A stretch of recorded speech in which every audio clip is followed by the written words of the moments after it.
Washington mornings on the Mall. 105.9 FM. And AM 630. WMAL. 8:07 on WMAL. Brian Wilson, Brian Neiman. This is Brian and Brian. WMAL, the place where Washington comes to talk. You doing okay over there, Nemo? Feeling good, Brian. Thanks for asking. That somehow wasn't too convincing. We are joined on the line by Homer HICKAM, who's a former NASA engineer, and he's written some books. He wrote the book that became the movie October Sky, which is a pretty good book. Just came out with another one called Crater. Homer, how are you? Good to have you. Hey, Brian and Brian, how are you? Well, thanks. Let's talk a little bit about this book. Why did you decide to write the book first? Well, Crater's a young adult novel, and publishers been after me for a long time to write a young adult novel, and certainly it's a very popular genre right now, and it's really cool that young people are reading them. And so I decided if I'm going to write one, I'd like to set it on the moon. I've always been very interested in the moon in the 22nd century, and put it in a mining town. So he's mining helium-3, which actually is something that people have proposed, right? Yeah. Helium-3 is real stuff. It's a product of the solar wind. It covers the moon. We don't have it here on Earth because of our atmosphere and our magnetic field. Helium-3 is the perfect fuel for fusion reactors, but to get at it, you got to move a lot of dirt. And so Crater is the name of the boy, 16-year-old boy. There's no child labor laws on the moon. He's been working on the scrapes for about 4 years, and when the story gets going, Crater is sent across the moon, over 1,000 miles across the moon and up into space to recover a really, really cool, what turns out to be a really cool artifact that his boss wants him to get. The problem is a lot of people don't want him to succeed, and so all along that 1,000 miles across the moon, people were trying to kill him, and poor Crater doesn't even know why. All right. Therein hangs the tale. All right. Well, that sounds good. Now, I mean, look. It's a space tale, and it's based on the moon, and yet in this country right now, many people look at what NASA is and what it has become, and they feel very sad about the fact that maybe NASA's best days are behind it. How do you feel about that? Yeah, it depends on what part of NASA you're talking about. Robotic NASA is fantastic. We've got probes around Mercury. We've got rovers on Mars. We've got instruments headed out to Pluto. In the gas giants, Jupiter and Saturn, we've got instruments out there. It's going great guns. Human space flight, we're dead in the water. For some reason, the federal government decided that they didn't care much about human space flight, so they pretty much pull the plug on it, and they claim we're going to let commercial entities do it. That's fine if they can, but in fact maybe one of them can. SpaceX, the little company that can, headed up by Elon Musk, is going to fly a prototype of their Dragon up to the space station in just about 2 weeks. And should that work, then we will have the capability of putting astronauts in space by paying SpaceX to go do it for us. But we'll see if it works. It's the first time we've ever tried something like this where NASA wasn't totally involved. What do you make of this private company that apparently has some backers with some deep pockets who's considering mining asteroids in space? Is that realistic, and what can you get off of these asteroids in space? Well, the way they're doing it, I don't think it's realistic. I looked at their list of advisors, and they don't have a single mining engineer on, and that's a mistake. My daddy was a coal miner, my granddaddy was a coal miner, my great-granddaddy was a coal miner, and I can tell you when you start digging in the dirt, I don't care if it's on an asteroid, the moon, or in West Virginia, you better at least have somebody know how to mine. So I think they've got the cart way before the horse. It's a lot of pie in the sky.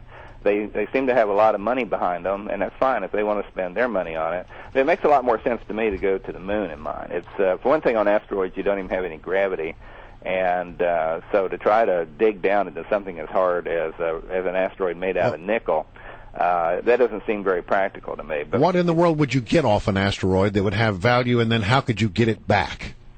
Well, asteroids and the moon have certain rare earth minerals that are kind of rare here on Earth, and nickel and platinum and titanium. These are certainly minerals that are available up there that we need for certain industrial processes. Down here, But you have to have an infrastructure, really. It's sort of like saying you have gold out in California and no way to get there. And we have no way to get there right now. These guys, they don't have a rocket, they don't have a capsule, they don't have any way actually to get there. Even if they were there, they don't have the mining machinery to go get it. So to me, these are billionaires who I believe have been sold somewhat a bill of goods.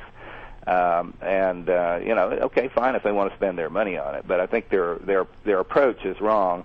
Really, the best bet to go mine on is to mine on the moon. You can make money up there. What do you think is what's on the moon that is of value to us? Well, helium-3 primarily. But now notice that I set my crater in the 22nd century. Helium-3 is the perfect fuel for fusion reactors, and we have a serious shortage of fusion reactors. We don't have any. None. We will have some. That day will come. It's practical. But right now we have oil and coal and natural gas and a lot of other energy sources besides having to go to the moon to get fuel for it. So it is the fuel of the future. It's something that we will do in the future. And what NASA should be doing, what we should all be thinking about, is building the infrastructure that it'll take to set up the pathway to space. And that way, when the time comes, we'll be in a position to get this stuff. One of the things that I have been reading a lot, I'm sort of an old space buff because I grew up, during the Gemini and Apollo days, and it was great fun as a child, and so I always sort of have been sort of enamored with all that. But one of the things we're hearing now as we continue to explore with the Hubble Space Telescope and other devices, that there apparently are a lot more planets like Earth in the universe closer than we might have imagined. Well, closer, but still a long way. Very, very long way away. We're finding planets in the habitable zone. Now we can't actually look at them. We just see. We know they're there. That they're there because of the wobble of the sun, the star that they happen to be going around. So, but someday I hope that we will be able to actually image one of these planets. I think that'll make the big difference. If we can look out there and see another blue planet around some nearby star, then maybe we'll get to work.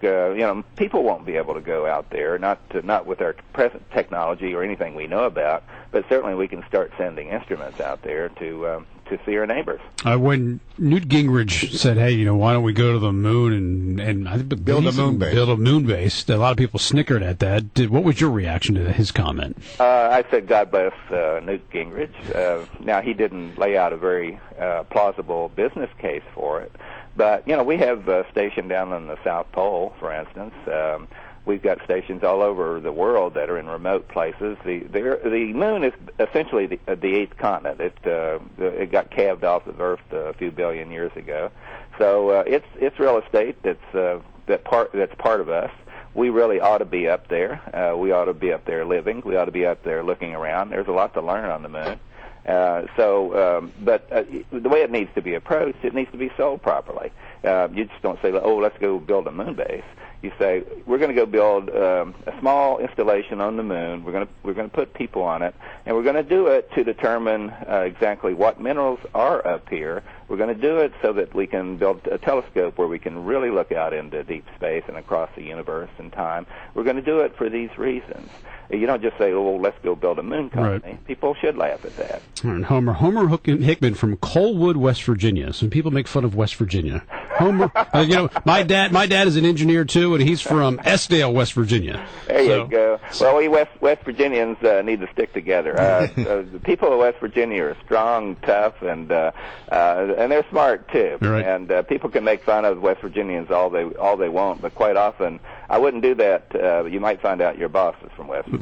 That's right. All right. Thank you, Homer. It was great to talk to you.